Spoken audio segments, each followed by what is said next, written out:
ეს არის თბილის არხი, რადიო იმედზე. თეიკო ანჯაფარიძესთან ერთად. მოგესალმებით დილამ შვიდობისა, ბრუნდებით პირდაპირ ეთერში და ჩვენ გვიერთდება ისტორიკოსი ლევან ჯიქია. მოგესალმებით ბატონ ლევან და დიდი მადლობა რომ დღეს იწყებთ ჩვენთან ერთად. მოგესალმებით რადიო მსმენელს.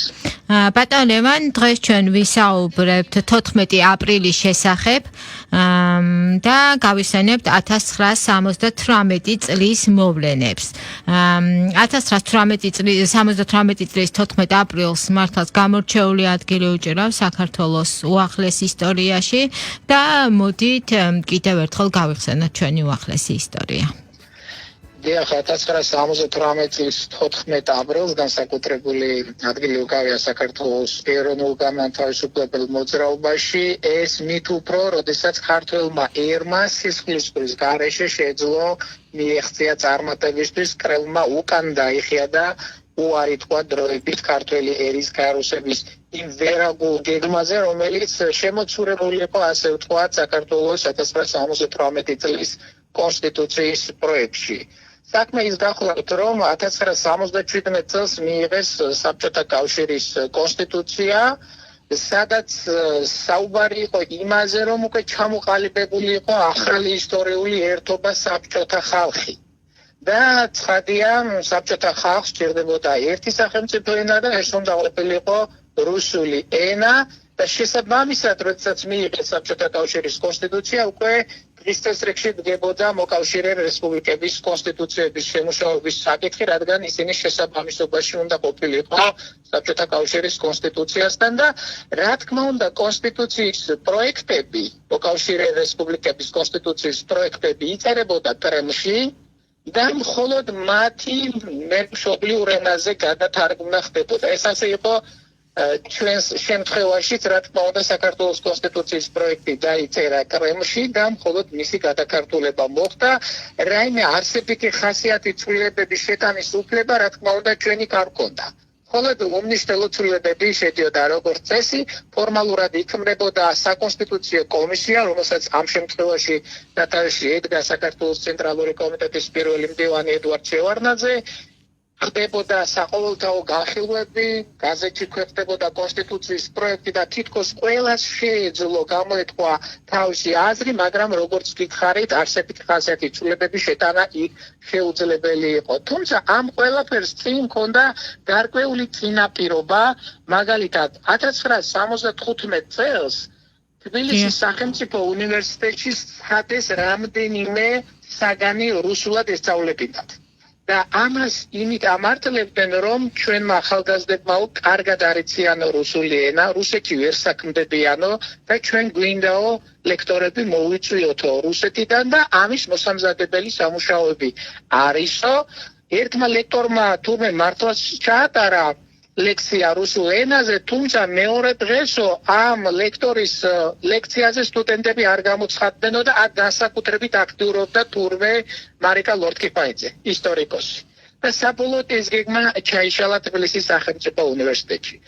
ასევე 1975 წელს მიღებული იქნა გადაწყვეტილება, რომ ყველა მოკავშირე რესპუბლიკაში დისერტაციების დაცვები უნდა ყოფილიყო რუსულ ენაზე. ამასაც დიდი წინააღმდეგობა მოყვა და შემდეგ კრემლი გარკვეულ დათმობაზე წავიდა და დაუშვეს მშობლიურ ენაზე დისერტაციის დაცვა, თუმცა დისერტაციები და ავტორეფერატები რუსულ ენაზე უნდა გაექსავნათ ვაკში. ეს ვაკი იყო საბჭოთა კავშირის მინისტრთა საბჭოსთან არსებული ეგრეთ წოდებული საატესტაციო კომისია. აი ეს ნაბიჯები იყო მანამდე გადადგმული და ამის დამაგვირგვინებელი უნდა ყოფილიყო კონსტიტუციის ის პროექტი, რომელიც ჩვენ შემოგთავაზეთ, სადაც ქართულ ენას უკვე არ ჰქონდა სახელმწიფო ენის სტატუსი. ამ კონსტიტუციის პროექტის 75 მუხში იყო ამაზე საუბარი. მოდით რადიო მსმენელს უთხრათ, თუ როგორ იყო ფორმულირებული კონსტიტუციის პროექტის 75 მუხლი. აქ საერთოდ არ იყო საუბარი სახელმწიფო ენაზე, უბრალოდ საუბარი იყო, რომ სახელმწიფო დაწესებულებებში და სხვა ორგანიზაციებში უზრუნველყოფილი იქნებოდა ქართული ენის თავისუფალი გამოყენება, თავისუფალი ხმარება. ანალოგიურად იყო რუსულ ენაზე საუბარი, რომ სახელმწიფო დაწესებულებებში ასევე უზრუნველყოფილი იქნებოდა რუსული ენის გამოყენება და ასევე იმ ადგილებში, სადაც ეთნიკური უმცირესობების წარმომადგენლები ცხოვრობდნენ, ანალოგიურად მათი ენების გამოყენებაც იქნება უზრუნველყოფილი. ანუ ქართულ ენაზე არანაირი პრივილეგია საქართველოში არ ენიჭებოდა, ის სხვა ენების მდგომარეობაში იქნებოდა ჩაყენებული. ეს მაშინ, როდესაც საბჭოთა საქართველოს წინა კონსტიტუციებში და ჩვენ ვიცით, რომ პირველი კონსტიტუცია საბჭოთა საქართველოში 1922 წელს იყო მიღებული, მეორე 1927 წელს, მესამე 1937 წელს. ყველა ამ კონსტიტუციებში ფორმალურად მაინც იყო ეს მუხლი შენარჩუნებული, რომ ქართულ ენას ჰქონოდა სახელმწიფო ენის სტატუსი. თუმცა სხვა საკითხია რეალურად როგორ იყო, რა თქმა უნდა, საქმის წარმოება განსაკუთრებით პირველ ხანებში, როდესაც 1921 წელს რუსეთმა დაიპყრო საქართველო, მიმდინარეობდა აბსოლუტურად რუსულ ენაზე, ისეთი ადამიანები დაასაქმეს სახელმწიფო დაწესებულებებში, რომლებიც საერთოდ ქართული არ იცოდნენ და შესაბამისად რუსულ ენაზე ხდებოდა კომუნიკაცია და საქმის წარმოება. ის კი არა 12-წლიან ტაბლიძე ამბობდა, რომ ვიღაცა ბოგდატიევმა უგვირჩიაო ლათინურ შრიფტზე გადასვა და მადლობა ღმერთო, რომ ეხა უკან დაიხიაო. აი ესეთი ვითარება იყო. ბატონ ლევან, მინდა გკითხოთ, ბოდიში რომ გაწყვეტინებთ, უბრალოდ მინდა რომ რაღაცნაირად მოვახდინოთ, ხო, აი იმ დღეების ქრონიკა გავიხსენოთ და აქვე მინდა ჩვენ მსმენელებს უთხრათ, რომ თქვენ ხართ ძალიან საინტერესო წიგნის ავტორი, რომელიც სწორედ ამ მოვლენებს ეხება 1978 წლის აპრილ-მაისის მოვლენები საქართველოში. თქვენ აღნიშნეთ, რომ იმართებოდა, თქვათ, გაზეთ-საგაზეთო სტატიებში იბეჭდებოდა, ხო, აი რაღაცნაირად ასეთ საზოგადოებრივი აზრის მომზადება ხდებოდა, ხო, ამ მიმართულებით, რაც რა თქმა უნდა არ იყო გათვალისწინებული, მაგრამ ასევე ვიცით, რომ გაიმართა მეცნიერთა აკადემიაში პროექტის განხილვა, ასევე იყო სხდომა მწერალთა კავშირში და თქვენ გაქვთ აკაკი ბაქრაძის სიტყვები, ხო, გამოსვლელების სიტყვებიც გაქვთ აი ამ წიგნში მოყვანილი.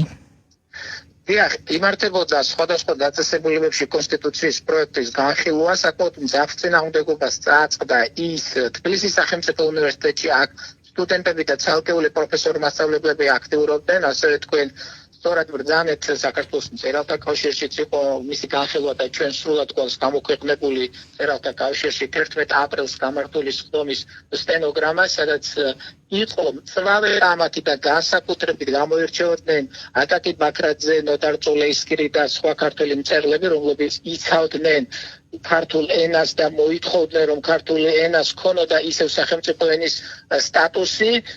აკაკი ბაქრაძე აცხადებდა, რომ ამ კონსტიტუციის პროექტის მიხედვით ქართული ენა ხდებოდა პატუა ენა. ანუ ის ხდებოდა რაღაც საოჯახო ენის მდგომარეობაში ექცეოდა და მინდა გითხრათ, რომ სამწუხაროდ ყველა არ იყო აკაკი ბაქრაძის მხარეზე ამ შემთხვევაში და იყო მწვავე კამათები და მანამდე 24 მარტს გაიმართა რექტორების, სხვადასხვა დაწესებულებების ხელმძღვანელების შეხვედრა საქართველოს საბჭოთა ხელისუფლების ხელმძღვანელობასთან და იქაც საკმაოდ მწვავე საუბრები იყო და სხვათა შორის იქ შევარდნაძემ განაცხადა, რომ კონსტიტუციის პროექტის 75 მუხლის შეცვლა არაფრით არ შეიძლებოდა, რადგან ის უკვე შეთანხმებული იყო კრემლთან და აი აქედანაც ამ სიტყვებიდანაც ჩანს თუ როგორი დამოუკიდებელი იყო საქართველო, მაგრამ საბედნიეროდ აი სწორედ 14 აპრილს, როდესაც უნდა მიიღოთ უკვე ეს კონსტიტუციის პროექტი, დაირაზმა სტუდენტობა, დაირაზმა ახალგაზრდობა,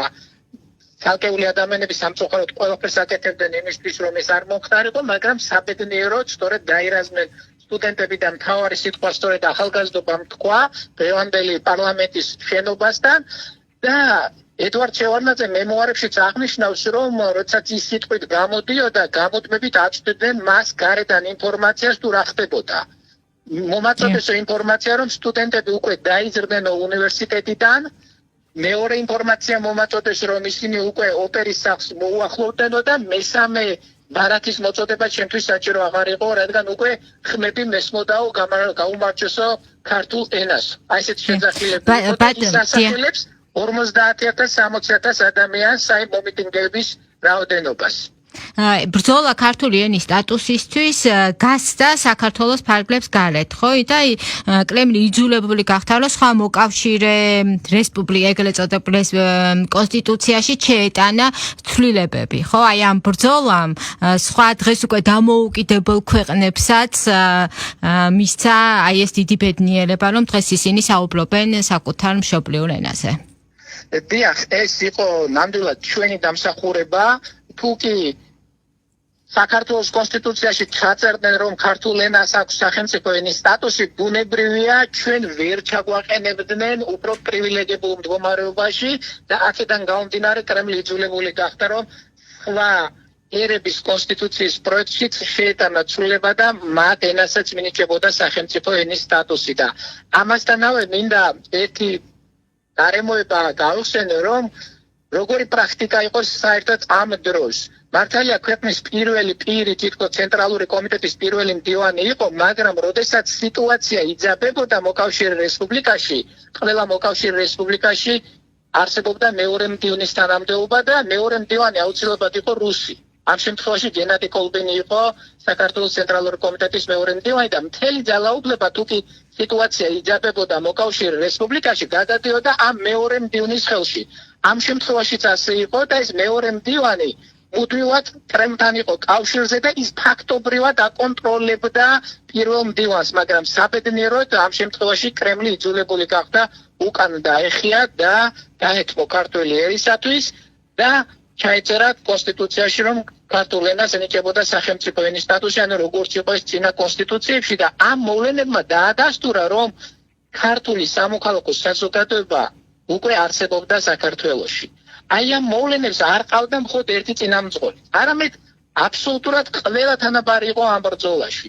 თქვენ იცით, რომ ამ დროს დაპატიმრებულები იყვნენ და საქართველოში არ იმყოფებოდნენ, ზვიად გამსახურდა მერაბ კოსტავა, მაგრამ აი დემონსტრანტების სასახელოდ უნდა ითქვას, რომ მათ სწორად დააყენეს საკითხი. მხოლოდ ქართული ენის სტატუსისთვის იბრძოდნენ და არა სხვა საკითხებისთვის. სხვა საკითხები არ წამოუწევიათ, თუნდაც როგორც გვიანო პერიოდში მოხდა მაგალითად საქართველოს დამოუკიდებლობის მოთხოვნა საბჭოთა კავშირიდან გასვლა. ეს რა თქმა უნდა სისხლისღვრას გამოიწვევდა. ასევე მათ არ მოუთხოვიათ ზვიად გამსახურდიას და მერაბ კოსტავას გათავისუფლება ამ დროს და ეს იყო აბსოლუტურად სწორი მიდგომა და ამიტომაც იყო რომ მათ გაიმარჯვეს. ეს იყო სწორი ნაბიჯი მათის მხრიდან, სწორი ტაქტიკა და შესაბამისად გამარჯვებაც მოიპოვეთ უსისხლოდ. ბატონ ლევან, კიდევ რა მასალები არის თქვენს წიგნში შესული, რომ თქვა დაინტერესებულ მსმენელს კონდეს შესაძლებლობა, რომ უფრო დეტალურად გაეცნოს თქვენი წიგნის საშუალებით ამ მოვლენებს? დიახ, წიგნში შეიძლება ასევე ნახოთ მასალები, თუ როგორ მიმდინარეობდა ამ კონსტიტუციის პროექტის განხილვა სხვადასხვა დაწესებულებებში, როგორი პოზიცია გამოხატა ამ დროს. გარდა ამისა, საქართველოს საბჭოთა ხელისუფლება ატარებდა მოსახლეობაში გარკვეულ გამოკითხვას, ჰქონდათ ბევრი კითხვები კონსტიტუციასთან დაკავშირებით, მათ შორის ცალკე იყო გამოტანილი კითხვა კონსტიტუციის პროექტის 75 მუხტთან დაკავშირებით და ის საკმაოდ ოსტატურად იყო ფორმულირებული და ამით უნდათ საზოგადოების აზრი შეესწავლათ, თუ რამდენად იყო შესაძლებელი ამ დროს კონსტიტუცია უმტკივნევლად მიიღოთ. კრემლს კი აინტერესებდა ქართველი ერის გარუსების პროცესი რამდენად შორს იყო წასული.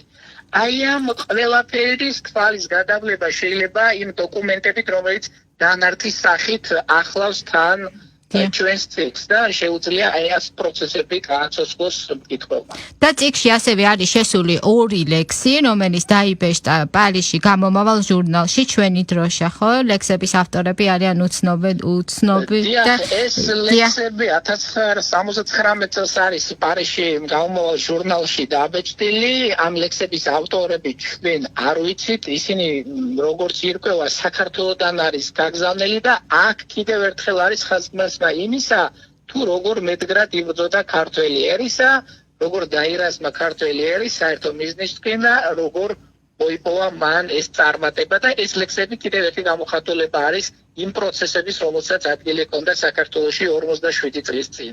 ძალიან დიდი მადლობა ბატონ ლევან, როგორც ყოველთვის საინტერესო და მნიშვნელოვანი საუბრისთვის და შეგახსენებთ, რომ პირდაპირ ეთერში გვერდებოდა ლევან ჯიქია ისტორიკოსი.